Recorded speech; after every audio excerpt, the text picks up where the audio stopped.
سحور رمضان ما بيحلاش من غير الفول. هنعمل مع بعض الفول المدمس، احلى من الجاهز، بلون جميل وبأسرار اول مرة هتعرفوه.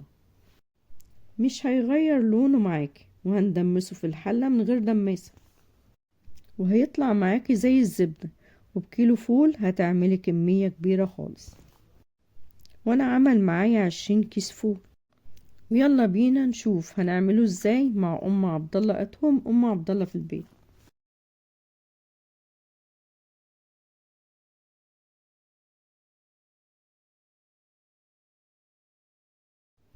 السلام عليكم ورحمة الله وبركاته.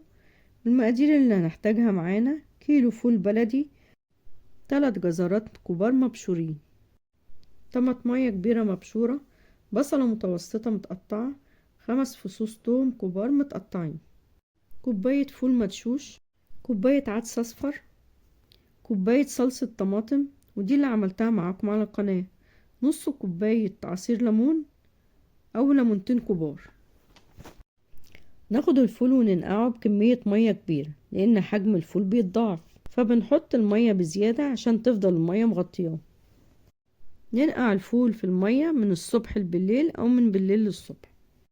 اهم حاجة مدة النقع تبقى من 8 ساعات ل 12 ساعة، مش اكتر من كده، عشان طعم الفول مش يغير منك. وده الفول بعد ما اتنقع بنصفيه من المية بتاعة النقع وبنشطفه بشوية مية. احنا مش بندمسه على طول، احنا بنحطه في صينية ونفرده فيها، وننقي منه الفول المكرمش اللي لسه ما اتنقعش كويس. طب ليه احنا بننقيها؟ احنا بننقيها علشان الفول كله بيستوي، والفول المكرمش الناشف بياخد وقت اطول في التسوية. علشان كده الخطوة دي مهمة جدا، عشان الفول مش يتهرم منك ويبوظ منك. زي ما انتوا شايفين في الفيديو، دي كمية الفول اللي مش اتنقع كويس، لسه متحجرة ومكرمشة. واحنا مش بنرميه، احنا بنحط عليه مية وبنسيبه لتاني يوم. لو كمية الفول المكرمش كبيرة ممكن تسويه لوحده بنفس خطوات تسوية الفول، او تعملي زي ما بعمل.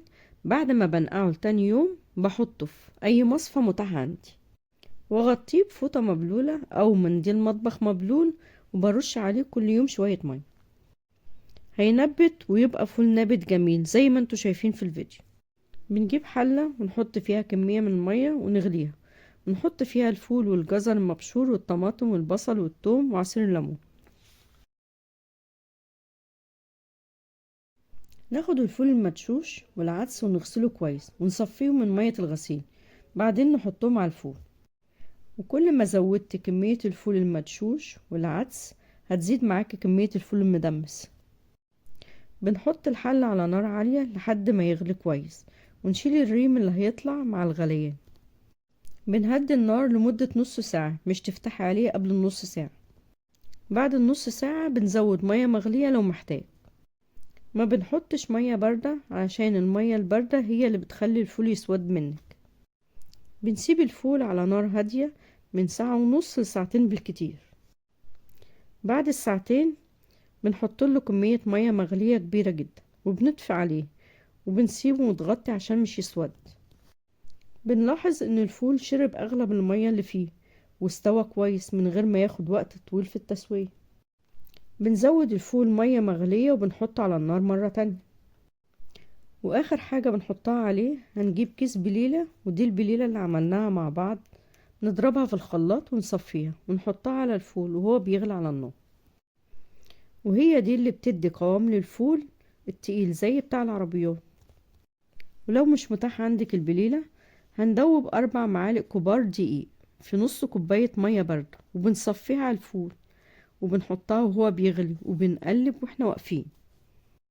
ودي كمية الفول بعد ما خلصت، ما شاء الله كمية كبيرة جدا، والفول مستوي وزي الزبدة من غير اي مواد حافظة او الوان صناعية.